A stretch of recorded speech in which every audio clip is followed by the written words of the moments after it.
بسم اللہ الرحمن الرحیم۔ السلام علیکم۔ یوٹیوب چینل پر طارق متین آپ کو خوش آمدید کہتا ہے۔ سب سے پہلے آپ سے وہی درخواست کہ اگر آپ چاہیں تو چینل کو سبسکرائب کریں تاکہ وہ چیزیں جو میں چاہتا ہوں آپ تک پہنچیں وہ آپ تک پہنچ سکیں۔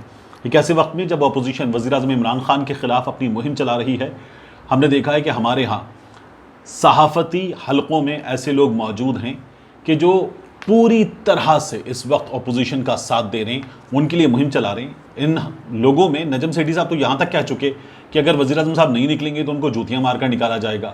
ہمارے ہاں ایسے صحافی موجود ہیں جو پہلے بتاتے تھے کہ ساڈا لیڈر چور ہے، یہ مجھے نون لیگ کے ایم این ایز بتاتے ہیں نواز شریف کے بارے میں، لیکن اب وہ ان معاملات پر بات نہیں کر رہے۔ ایسے صحافی موجود ہیں جنہوں نے میاں شہباز شریف صاحب کے ملٹیپل انٹرویو کیے، لیکن ان میں سے کسی نے سوائے مہر بخاری کے، جنہوں نے حمزہ شہباز سے پوچھا، میاں شہباز شریف صاحب سے کسی نے نہیں پوچھا کہ میاں صاحب یہ مقصود چپڑاسی کون ہے۔ ایسے حالات میں اس وقت میڈیا عمران خان کے خلاف باقاعدہ مہم چلا رہا ہے۔ ایم کیو ایم کا وفد گیا آصف علی زرداری سے ملنے، اور ایم کیو ایم کے لوگوں نے آصف علی زرداری، بلاول بھٹو زرداری سے ملاقات کی، اور یہ ملاقات زرداری ہاؤس اسلام آباد میں ہوئی۔ اس ملاقات کے فوری بعد پاکستان کے بڑے نیوز چینلز نے خبر دے دی کہ ایم کیو ایم کے درمیان اور پاکستان پیپلز پارٹی کے درمیان معاملات طے پا گئے۔ خبر دے دی کہ پیپلز پارٹی نے ایم کیو ایم کے تمام مطالبات تسلیم کر لیے۔ خبر دے دی کہ دونوں جانب سے کمیٹیاں بنا دی گئی ہیں، تمام چیزیں طے ہو گئی ہیں۔ لیکن تھوڑی دیر کے بعد عامر خان متحدہ قومی موومنٹ کے رہنما ٹیلی ویژن پر آئے اور انہوں نے آ کے کہا کہ نہیں، ہم نے ابھی کوئی حتمی فیصلہ نہیں کیا ہے۔ متحدہ قومی موومنٹ کے کراچی میں ترجمان نے پریس ریلیز جاری کی کہ متحدہ نے ابھی کوئی فیصلہ نہیں کیا ہے، متحدہ حالات کا جائزہ لے رہی ہے، فیصلہ کریں گے تو بتائیں گے۔ ہماری مشاورت جاری ہے، ہماری ملاقاتیں جاری ہیں، ہم مسلم لیگ نون سے بھی مل رہے ہیں، پاکستان پیپلز پارٹی سے بھی مل رہے ہیں، فضل الرحمان سے بھی مل رہے ہیں اور حکومت سے بھی مل رہے ہیں۔ ہم جو فیصلہ کریں گے وہ فیصلہ ہوگا ہمارے ووٹر کے مفاد کے مطابق۔ ہم فیصلہ کریں گے شہری سندھ کے مسائل کے حل کی روشنی میں، اور ہم دیکھیں گے کہ ہمیں کس کے ساتھ جانا ہے، ہمیں کیا سوٹ کرتا ہے۔ ہم ماضی کو بھی دیکھتے ہوئے فیصلہ کریں گے۔ ان تمام تر حالات میں میں نے خود ٹویٹر پہ جا کے انہی تمام چیزوں کی بنیاد پہ لکھا تھا کہ کیا ایم کیو ایم اس پیپلز پارٹی سے اتحاد کرے گی جس نے ابھی کراچی کے ریڈ زون میں متحدہ قومی موومنٹ کی خواتین تک کو ڈنڈے مارے تھے، ان سے اتحاد کرے گی جنہوں نے کہا تھا یہ کالے کلوٹے بھوکے ننگے ہندوستان سے اٹھ کے آ گئے تھے۔ متحدہ قومی موومنٹ ان سے اتحاد کرے گی جن کو خود متحدہ قومی موومنٹ نے کراچی اور شہری سندھ کر اس کے حقوق پر ڈاکہ مارنے والا قرار دیا۔ کیا متحدہ قومی موومنٹ ان سے اتحاد کرے گی جنہوں نے متحدہ کے خلاف 2 بار آپریشن کیا اور متحدہ کہتی ہے کہ اس کے ہزاروں کارکن مارے گئے، ہزاروں کارکن لاپتہ ہوئے؟ کیا متحدہ ان لوگوں سے اس وقت اتحاد کرے گی اور جا کر ہاتھ ملا لے گی؟ یہ سوال متحدہ کو سوچنا چاہیے، اس لیے کہ متحدہ ان سے اتحاد کرے گی تو پھر اسی شہری سندھ میں متحدہ کو ووٹ لینا ہے۔ جہاں پر متحدہ کراچی میں تمام سیٹیں لے لیتی تھی، وہاں متحدہ اب محدود ہو گئی ہے، تو متحدہ کو سوچنا ہوگا کہ اسے کیا کرنا ہے۔ اس وقت متحدہ قومی موومنٹ کے حوالے سے میڈیا نے خبر یہ چلا دی کہ متحدہ نے فیصلہ کر لیا ہے اور وہ اپوزیشن کے ساتھ جا رہی ہے۔ حکومت دعویٰ کر رہی ہے کہ متحدہ ہمارے ساتھ اتحادی اعلان کریں گے، اور متحدہ خود یہ کہہ رہی ہے کہ ہم نے کوئی فیصلہ نہیں کیا۔ لیکن آپ ان حالات میں دیکھیے پاکستان کا میڈیا عمران خان کے خلاف یہ خبر دے کر بیٹھ گیا کہ متحدہ قومی موومنٹ نے ہاتھ ملا لیے ہیں آصف علی زرداری سے۔ اس کا مطلب ہے میاں نواز شریف سے بھی اور فضل الرحمان سے بھی، کیونکہ یہ لوگ مل کر عمران خان کی حکومت گرانے کے لیے ایکا کر کے بیٹھے ہوئے ہیں۔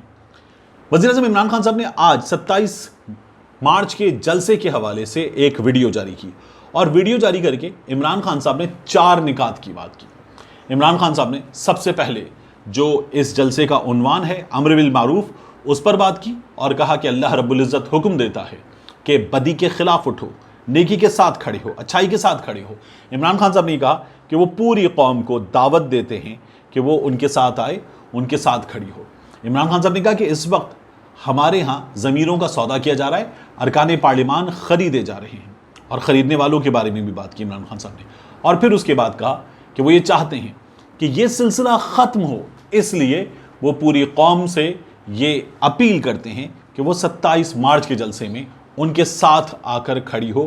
یہ عمران خان صاحب کی ویڈیو کا لب لباب ہے۔ بسم اللہ الرحمن الرحیم۔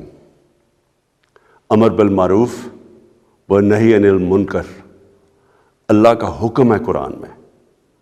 مسلمانوں کو اللہ حکم دیتا ہے کہ تم نے اچھائی کے ساتھ کھڑے ہونا ہے اور برائی اور بدی کے خلاف کھڑے ہونا ہے، اور اس سے ایک معاشرہ زندہ رہتا ہے. کھلے عام ساری عوام کے سامنے اس ملک میں ڈاکوؤں کا ٹولہ جو 30 سال سے اس ملک کو لوٹ رہا ہے, کرپشن کر رہا ہے, پیسے باہر بھیج رہا ہے, اس نے اکٹھے ہو کے پبلک ریپرزینٹیوز یعنی پبلک کے نمائندے جو پارلیمنٹیرینز ہوتے ہیں ان کی ضمیر کی قیمتیں لگائی ہیں, ان کو خرید رہے ہیں, کھلے عام خرید رہے ہیں. میں یہ چاہتا ہوں کہ ساری میری قوم 27 تاریخ کو میرے ساتھ نکلے صرف ایک پیغام دینے کے لیے کہ ہم بدی کے ساتھ نہیں ہیں, ہم بدی کے خلاف ہیں. ہم اس ملک میں یہ جو جرم ہو رہا ہے ملک کی جمہوریت کے خلاف, قوم کے خلاف, عوام کے خلاف, کہ آپ چوری کے پیسے سے پبلک کے نمائندوں کے ضمیر خرید رہے ہو, قوم اس کے خلاف ہے. اور میں چاہتا ہوں کہ قوم نکلے میرے ساتھ 27 تاریخ کو, اور سارے پاکستان کو پتہ ہونا چاہیے کہ آگے سے کسی کی جرأت نہیں ہونی چاہیے کہ اس طرح ہارس ٹریڈنگ کر کے اس ملک کی جمہوریت کو اور قوم کو نقصان پہنچائے. شکریہ. اس کے بعد میں آپ کو بتاؤں سپریم کورٹ آف پاکستان سے جو آج کی سماعت تھی کیا خبر نکل کر آئی ہے, اس کا کرکس کیا ہے. دیکھیے اس موقع پر یہ ہوا کہ تمام جماعتوں نے اپنے تحریری جوابات سپریم کورٹ آف پاکستان میں جمع کرا دیے. عدالت عظمیٰ نے صوبائی حکومتوں کو بھی اس معاملے میں نوٹسز جاری کر دیے ہیں اور ان سے کہا کہ وہ ان کا بھی جواب چاہتی ہے. اب اس معاملے پر میں آپ کو بتاؤں کہ کرکس کیا ہے. کرکس بتانے سے پہلے سپریم کورٹ کی بیٹ رپورٹرز نے اس کا کیا خلاصہ پیش کیا میں چاہوں گا یہ بھی آپ کے سامنے رکھوں. دیکھیے عامر سعید عباسی صاحب ہیں, ہمارے دوست ہیں, اور عامر سعید عباسی صاحب نے اس کا خلاصہ جو پیش کیا ہے وہ ہے آج سپریم کورٹ میں صدارتی ریفرنس کی 2 گھنٹے کی سماعت کے بعد مختصر تجزیہ یہی ہے کہ منحرف ارکان کے ووٹ پول ہو سکتے ہیں. ایک منحرف ارکان کے ووٹ پول ہو سکتے ہیں, وہ ووٹ ڈال سکتے ہیں اور کاؤنٹ بھی ہوں گے. یعنی کہ اگر منحرف ارکان ایک بڑی تعداد میں چلے جاتے ہیں, اپوزیشن سے مل جاتے ہیں, تو یہ ووٹ کاؤنٹ بھی ہوں گے اور اس کا پھر امپیکٹ بھی ہوگا, اور پارٹی کی ہدایات نہ ماننے پر ارکان ڈی سیٹ بھی ہوں گے. نااہلی کی مدت صرف اس نشست تک ہے یا مستقبل میں خاص وقت یا ہمیشہ کے لیے, یہ ایک سوال ہے جو باقی ہے. نااہلی ابھی نااہل ہو جائیں گے, ڈی سیٹ ہو جائیں گے ختم, کچھ 5 سال کے لیے نااہل ہو جائیں گے یا پھر ہمیشہ کے لیے نااہل ہو جائیں گے, یہ وہ سوال ہے جس کا جواب باقی ہے. باقی چیزیں کلیئر ہیں, عامر سعید عباسی کا کہنا ہے. اور انہوں نے پھر آخر میں لکھا کہ ججز کی اکثریت تاحیات نااہلی نہیں چاہتی. اس معاملے میں 5 ججز ہیں, تو ہم یہ کہہ رہے ہیں کہ 3 یا 4 ججز ایسے ہیں جو تاحیات نااہلی نہیں چاہتے. عامر سعید عباسی ایک رخ ہے تصویر کا. اس کے بعد ہمارے دوست صدیق جان نے اس کیس کے حوالے سے کہا ہے کھیل دلچسپ نہیں, خطرناک اور خوفناک ہو چکا ہے. اس کا انجام کیا ہوگا کسی کو علم نہیں اور نہ ہی اندازہ لگایا جا سکتا ہے.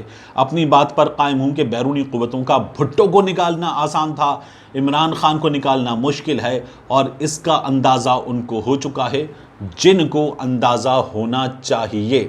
اب صدیق جان کے بعد راجہ محسن اعجاز, نوجوان رپورٹر نے سپریم کورٹ میں جو رپورٹرز کی صحافیوں کی تنظیم ہے اس کے سربراہ بھی ہیں. انہوں نے لکھا ہے مسٹر جسٹس منیب اختر کے ریمارکس کے حوالے سے آئین میں پارٹی سربراہ نہیں, پارلیمانی پارٹی کو بااختیار بنایا ہے. پارٹی کی مجموعی رائے انفرادی رائے سے بالا تر ہوتی. اب یہ حکومت کے حق میں جاتے ہوئے ریمارکس ہیں. سیاسی نظام کے استحکام کے لیے اجتماعی رائے ضروری ہوتی ہے. پارٹی پالیسی سے انحراف روکنے کے لیے آرٹیکل 63A شامل کیا گیا. پارٹی پالیسی سے انحراف پر تاحیات نااہلی ہونی چاہیے, یہ اٹارنی جنرل نے کہا. تو مسٹر جسٹس منیب اختر صاحب نے کہا ایک تشریح تو یہ ہے کہ انحراف کرنے والے کا ووٹ شمار نہ ہو. کیا ڈی سیٹ ہونے تک ووٹ شمار ہو سکتا ہے, یہ مسٹر جسٹس جمال مندوخیل نے سوال کیا. اور اس پر پھر مسٹر جسٹس جمال مندوخیل صاحب نے کہا 18ویں ترمیم میں ووٹ شمار نہ کرنے کا کہیں ذکر نہیں, یہ بھی حکومت کے خلاف جاتی ہے بات. اور یہاں راجہ محسن اعجاز لکھتے ہیں معاملہ صرف 63A کی تلوار کا نہیں, پورا سسٹم ناکام ہونے کا ہے. اٹارنی جنرل نے یہ کہا سب نے اپنی مرضی کی تو سیاسی جماعت ادارہ نہیں ہجوم بن جائے گی. مسٹر جسٹس منیب اختر, انفرادی شخصیات کو طاقتور بنانے سے ادارے تباہ ہو جاتے, سیاسی جماعتیں ادارے ہیں. یہ مسٹر جسٹس منیب اختر کے ریمارکس ہیں اور یہ ریمارکس حکومت کی فیور میں جاتے ہوئے نظر آتے ہیں. فہیم اختر یہ بھی اس